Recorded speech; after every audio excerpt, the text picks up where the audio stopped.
Hi guys, this is Dan from Magic Pachinko Restoration with another short video on a vintage pachinko machine coming to you live from the beautiful southern shore of Lake Ontario.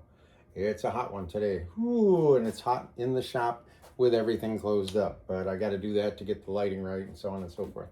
So this is a 1975 Sankyo. It's a Model B style, and the owner opted for a functional restoration, which is what I quite often do on these machines rather than a full. The main reason is that Sankyo uses a piece of white formica to put their artwork on. So the formica doesn't absorb moisture and the artwork doesn't fade over time like the paper play fields of some other companies, most notably Nisogen. So with that said, you just do a functional, so you really don't do much to the front of the unit. You just make sure everything is functional, which entails taking everything apart on the back. Now I do take all of this apart and this to make sure that the feed tray and the ball handling mechanism and all that other stuff works. Now I do redo the launch system, and oddly enough, when I took the launch mechanism off, take it all apart, put it in my sonic cleaners, get it nice and clean, re-lubricate it, put it back on. There is a technique necessary to take the launch hammer off, and you got to bang on it. And when I did that, I was very surprised that this portion of the launch lever disintegrated. It's thin metal, but it must have been very weak, and it just fell apart on me. So fortunately, I had another launch handle from a different machine. Unfortunately, it was not a Sankyo. It was probably a Nisogen. So I had to modify it to get it to fit. It works fine. However, it sits a little higher than it normally would. Normally, they're down more like this. So the reach up is a little bit more on this, but it still works just fine. Originally, this machine was mounted in a press board cabinet, and talking to the owner, it was done, I guess, by the other generation. We opted to take that off, get rid of the weight, and put the nice stained stabilizing feet on the front. So most all of the work on a functional gets done on the back. All of the guts come off. This board gets sanded and polyurethaned. I polyurethane this whole board. Seals the wood.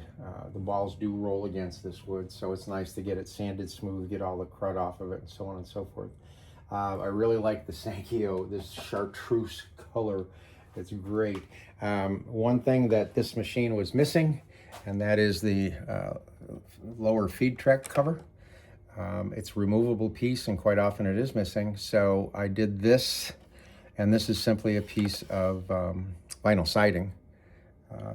You got to have something there to cover it so that the balls don't jump over each other. Okay, so we're going to get this thing loaded and ready to go. First thing you want to do is get your power supply, plug it in, and plug it into the pigtail. And when you do,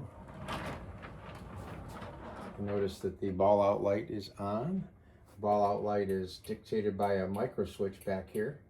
So that means you got enough balls. That means you need to put balls in. Okay. All right. That's the micro switch right there. So when you first get ready to do this, I'm going to show you all of the things that can go wrong. When it comes to you, all of those things will be set right. Well, at least I hope they will be. You're going to take just a handful of balls and put them in the upper hopper.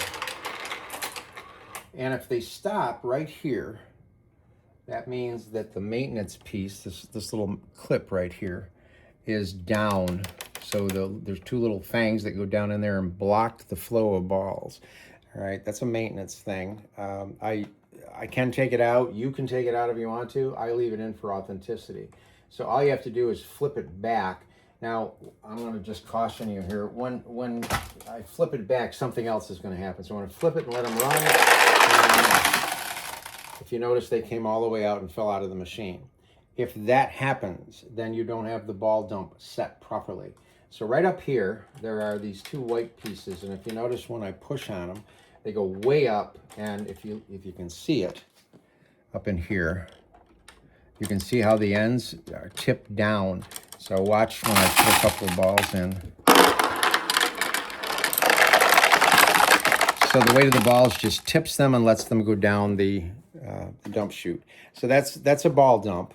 That's by design. So what you want to do is right here, there's a rod that goes across to a spring-loaded piece, or you can grab it right here and just push it to the left. Grab this, push to the left. And then what happens is the ends of those L's get up on top of this metal piece. Oh, I want to show you what just happened.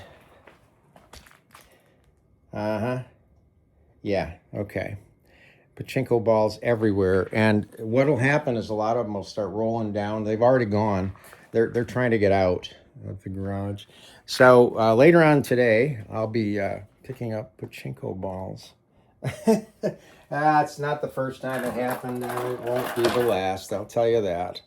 All right, so, where the heck were we? I gotta get some more Pachinko balls. All right, fortunately, I got plenty of them. So, take a handful, put them in, and the proper flow is from here, across here, around, across, down, and into the jackpot. 7 on either side, that's where they stop. That's the proper flow. So once you know that you've got the proper flow of balls, you can go ahead and dump a whole bunch in and get ready for play. Now, the weight here is going to push down on the micro switch, and it will turn that light off. So if we turn the machine around in a second, you'll see that light is off. Now, the last thing you want to check is to make sure that the seesaw is in the proper position. The seesaw is a piece of clear plastic in here with 2 Pachinko balls trapped inside of it. That's normal. Don't worry about that. It should be sitting at an angle like this, not an angle like that.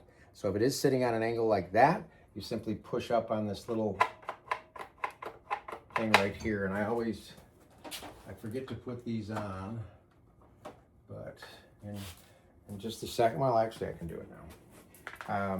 You want to make sure that that's up. If that's not up, your machine will not cycle and you won't get a payout. And without my glasses, I can't see, but this little sticker is going to be in this area. So it'll kind of show you this is where you push up to get the seesaw up. So seesaw up, machine fully loaded. Now when you turn the machine around, you notice that the ball out light is no longer lit, and we are ready to play. Oh, I didn't save any balls. They're all on the floor. All right, so we'll get some balls picked up off the floor to play. Okay, so now you are you've done your duty as the parlor owner. You're now going to be a Pachinko player. You're just going to simply run a handful of balls onto the feed track. They're going to go down in. You can see them feed down in. And you're going to go all the way down and let go. All the way down and let go.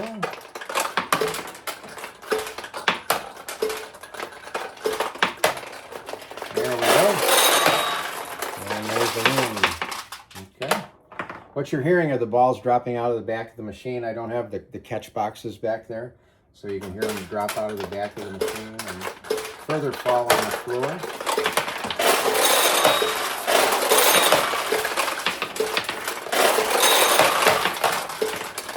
So we got a lot of nice wins. The jackpot light is in the center attraction. It comes on. What I will caution you on is that if you get a win and it does not pay out, then what you want to do is go to the back of the machine and check to make sure the seesaw is not wonky, or there's not a ball stuck in what's called the exit chute in here. And you can just kind of wiggle this stuff and it'll clear itself out, flush it, and you're ready to go again. So this is the 1975 Sankyo. Let's see if we can get a couple more wins before we turn you loose.